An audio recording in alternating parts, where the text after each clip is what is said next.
Listen to how dry it is. As farmer Carl Skolnick gets another field ready for a crop. Oklahoma farmers haven't had measurable rain out here since last fall. It's dry, bone dry, and they're just about to lose the wheat crop. Well, let's put it this way, if we don't get a rain in the next 4 to 6 weeks, we'll probably be plowing up the wheat and putting in an alternative crop. Normally, this time of year in Oklahoma wheat fields, the wheat should be about this high. But take a look. This is the wheat crop now. With hardly any rain on it, it's barely ½ an inch high. The stunted wheat is too short to graze cattle. Now they have to be fed. And as farming luck would have it this year, feed prices are up, cattle prices are down. Speaking of down, that's the situation in many farm ponds. They're drying up, and in some cases, livestock have to be watered too. As they scan the horizon for desperately needed rain, the only consolation farmers have is they are not alone. It's not just in Oklahoma either. Kansas and the surrounding states are in a drought, and we are praying for rain. While they pray, they work. That's the way it is out here. Farmers have to be stubborn and optimistic. Stubborn enough to keep going, and optimistic enough to know it's gotta rain soon. They hope. In Skiatook, Bill Mitchell, Oklahoma's News 8.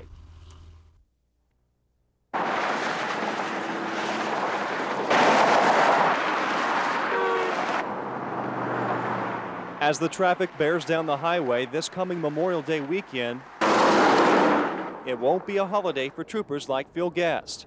He was originally scheduled to have the weekend off, but that's been canceled. It doesn't bother me.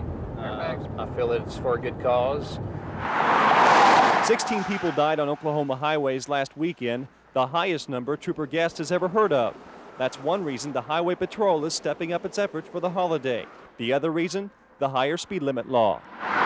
The collisions we're having are becoming more multiple vehicle collisions, not just the two-car collisions. I've noticed more damage to the vehicles because of the higher speeds. I've noticed that the injuries are becoming more severe. Just by being more visible, troopers can slow down traffic and save lives. This weekend, they'll be watching for any violations, like going 77 in a 65. That's why Kendall Johnson is being pulled over. Okay, sir, the reason I stopped you was for your speed. Clocked at 77 miles an hour, locked it in at 76 miles an hour on the radar. And if you'll have a seat, I'll be right back with you. Okay. Turns out Johnson has a clean driving record. He's been very polite, and his passengers are wearing seatbelts. Johnson gets a warning. Here's another warning from the patrolman. A lot of times people are in a hurry to get to where they're going. Their minds are focused on whatever their plans are, and the people just need to buckle up before they take off, slow down, give themselves plenty of time to get to where they're going, and think about what they're doing whenever they're behind the wheel of the car driving. In East Tulsa, Todd Payne, Oklahoma's News 8.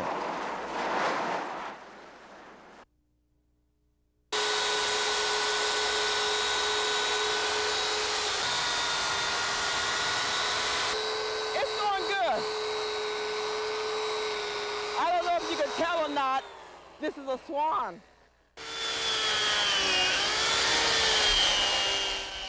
If I hit him the wrong way, he could split right down the middle, and I lose the whole thing, and I don't want to do that.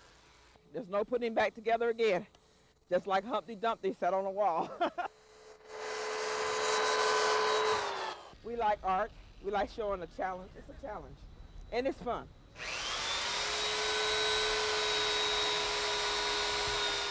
It's strenuous work. Even though it's cold today and everything, a lot of bending, pressing the ice without cracking it. It takes a lot.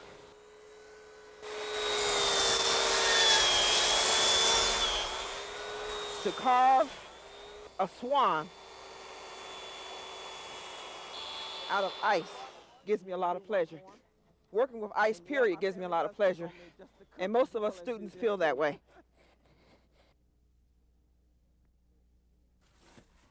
Okay, you lead. I follow. Welcome to the underground, a world not many people see. This cave is home to the second largest room in Oklahoma. It will soon be the home of 42-year-old Stan Foster. It's damp, dark, and wet here underground. Oh, we're getting to the muddy part in a minute. I've got friends in muddy places where the water flows and the mud covers from head to toes. There's plenty of mud here. Stan Foster plans to move into this muddy cave next Sunday. He'll stay down here, 300 feet underground, for 11 days. No electricity, running water is when you toss a canteen to each other. He's doing it to shed light on pituitary tumors and to raise funds for a pituitary camp for kids. Losing the pituitary gland leaves many teens in the dark. It's like living in a cave with no lights. Can we show folks what it's like? Sure can. Let me make sure I'm going the right way there. Okay. One left. Good night. It's dark. It's dark. A lot of people have never even heard of the pituitary. They think, oh, is that in your foot? You know, I mean. It's not in the foot, it's in the brain. Dugan Foster, a senior at Tulsa's Memorial High School, lost his pituitary gland about 2 years ago. Since then, his body weight more than doubled. Normal teenage growth almost stopped, and his vision is impaired. My vision isn't nowhere near as good as it used to be. I can't drive. And he most likely will never drive again. Stan Foster says his son Dugan is just a shadow of his former self, a different person, but he's not alone. There are approximately 1,500 others like him around the country. Many are isolated and face uncertain futures. Stan says what is not known about the loss of the pituitary gland is much greater than what is known. The wombats were relatively calm today. It's like living in a dark cave. Only when you don't have a pituitary gland, you can never get out of the cave. Near Cookson, Bill Mitchell, Oklahoma's News 8.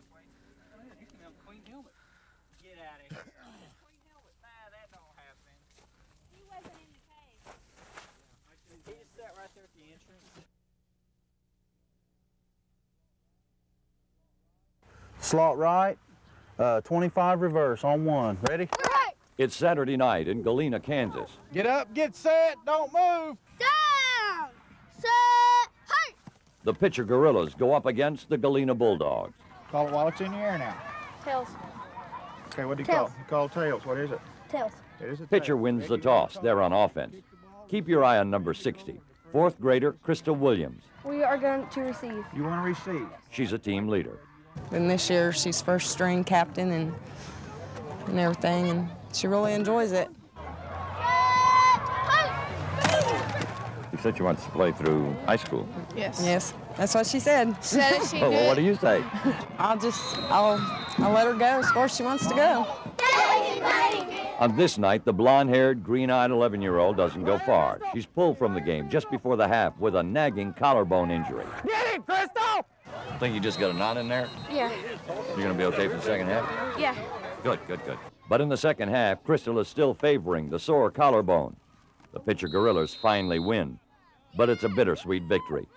Crystal went to the doctor several days after the game, and she has a broken collarbone, out for the rest of the year. But she'll be back next season. Her teammates insist on it. But they do like me being on our team. They do think I'm the toughest one, but... The coach says she proved that on this night. In Galena, Kansas, Bill Mitchell, Oklahoma's News 8.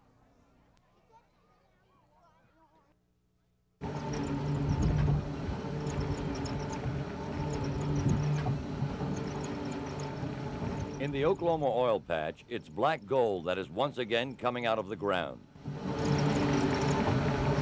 That's because in the last month, prices have soared to more than $24 a barrel.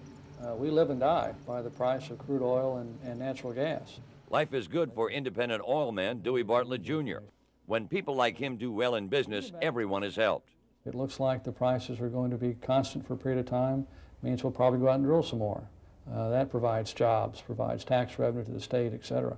Right now in the Persian Gulf, the Iraqi government is trying to get United Nations permission to sell more oil worldwide.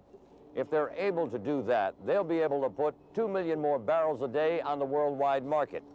And that would once again send the price of Oklahoma crude straight down to the basement. My feeling is that the price of crude oil will drop terrifically, probably drop back into the $15 to $18 range. That would put the Oklahoma oil industry back where it's been for the past 15 years, just a shadow of its former self. Bill Mitchell, Oklahoma's News 8. Chapman Breast Center at Hillcrest with a look at our Buddy Check 8 program. Leanne?